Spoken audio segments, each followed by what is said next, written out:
Alright, so what I've been leading to with this big reveal is clearly I'm installing something on my car.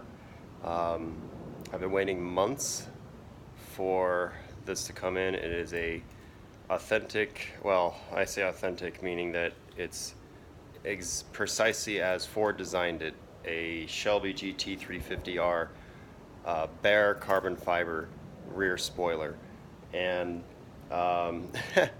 it's not on right now. I'm gonna just unveiling that, but also that um, I'm nervous as hell about drilling 6 holes into this trunk.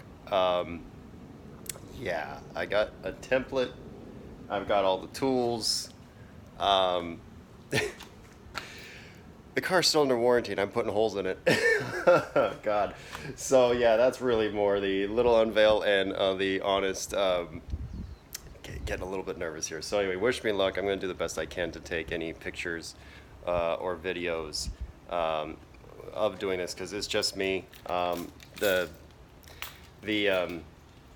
help I was hoping to have today couldn't get time off of work. So yeah, wish me luck.